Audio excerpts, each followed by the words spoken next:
பழனிசாமி துரோகமும் ஏமாற்று வேலையும் தான் அவருக்கு தெரிஞ்ச ஒரே அரசியல்.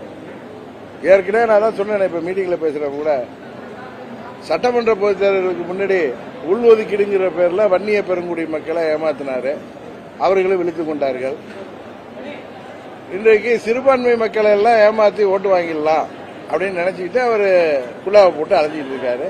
சிறுபான்மை மக்கள் எல்லாம் யாரும் அவர்கள் ஏவர மாட்டார்கள். தமிழ்நாட்டு மக்கள் இனிமே ரெட்டையிலையை காமிச்சு பழனிசாமி ஏமாற்ற முடியாது, பணத்தை காமிச்சு ஏமாற்ற முடியாதுங்கிறத இந்த தேர்தலில் உணர்த்துவாங்க.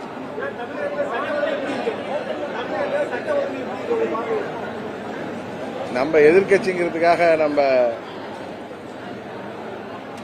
ஏனதானும் சொல்லக்கூடாது. பெருசா ஒன்னும் சட்ட ஒழுங்கு பிரச்சனை இருப்பதாக தெரியும்.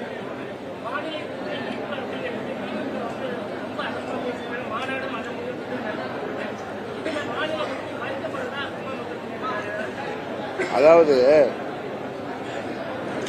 ஒரு மாநிலத்தில் ஆட்சி பொறுப்புல மாநில கட்சி இருக்கு, மத்தியில ஒரு தேசிய கட்சி ஆட்சி அமைச்சு இருக்கு.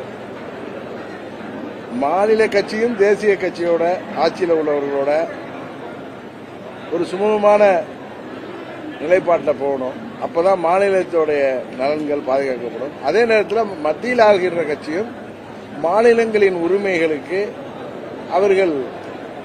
அவர்கள் முன்னுரிமை கொடுத்து மாநிலங்களின் தேவைகளை, அது அவர்களை கட்சியை ஆட்சி செய்கிற மாநிலமாகவோ இல்லை எதிர்கட்சி ஆட்சி செய்கிற மாநிலமாக இருந்தாலும் மத்திய அரசு மக்களை மனதில் கொண்டு எந்த மாநிலத்துக்கும் அந்த மாநிலத்துக்கு தேவையான திட்டங்களை, அவசியமான திட்டங்களை அந்த மாநில அரசு செயல்படுத்துவதற்கு மத்திய அரசு உறுதுணையாக இருக்க வேண்டும். அப்பதான் இந்த பெடரல் சிஸ்டத்தில் ஒரு சமநிலை நிலவ முடியுங்கிறது தான் எல்லாருடைய கருத்து.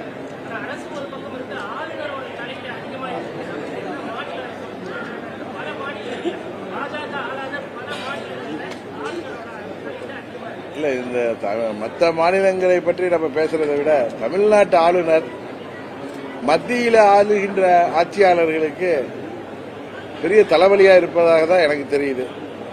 நல்ல வேளை காந்திஜி அடிகளை பத்தி பேசுறதா, நான் அப்படி பேசலன்னு இன்னைக்கு மறுப்பு சொல்லியிருக்காரு. கவர்னர் பொறுப்புங்கிறது ஒரு முக்கியமான பதவி. அந்த பதவி வகிப்பவர்கள் சரியாக நடந்து கொண்டால்தான் அவருக்கு, அந்த பதவிக்கு அழகு, அவருக்கு நல்லது.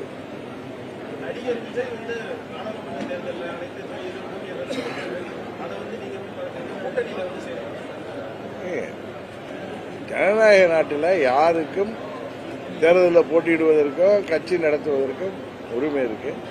அந்த முறையில் அவர் கட்சி ஆரம்பிச்சாருன்னா அது மக்கள் தானே அதுக்கு அதை பற்றி கருத்து சொல்லணுமே தவிர இன்னொரு அரசியல் கட்சி சொல்வது நன்றாக இருக்காது, நாகரிகமாக இருக்காது.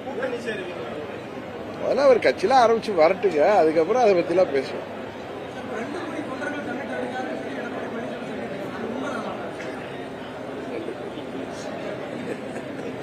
2 லட்சம் கோடி அவர்கள்ட்ட இருக்கிறதா தான் நான் கேள்விப்பட்டிருக்கேன். தொண்டர்கள் இருக்கிறதா எனக்கு தெரியல. இல்லங்க, அந்த கொலை கொள்ளையெல்லாம் நடந்தப்ப அண்ணன் பழனிசாமி ஆச்சு.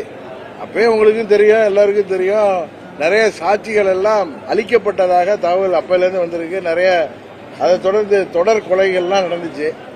இன்றைக்கு காவல்துறை பகீரத முயற்சி செய்து கொண்டிருக்கிறார்கள்.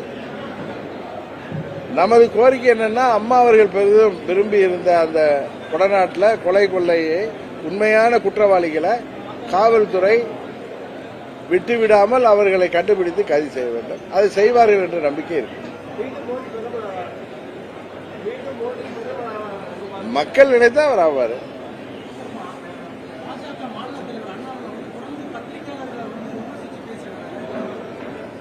தொடர்ந்து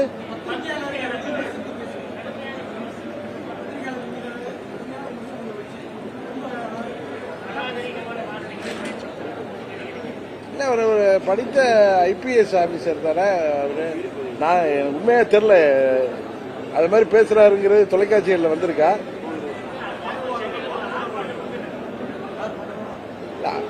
அது அவரே புரிஞ்சுக்குவாரு.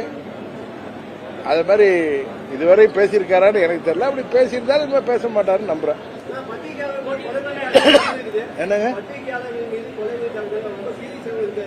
ஆமா, நியூஸ் 7 ரிப்போர்ட்டர். அதாவது ஜனநாயகத்தின் 4வது தூண் பத்திரிகையாளர்கள். ஜனநாயக நாட்டில் அரசாங்கங்கள் பாதுகாக்கப்பட வேண்டும். அதை அரசாங்கம் சரியாக செய்ய வேண்டும். அவ்வளவுதான்.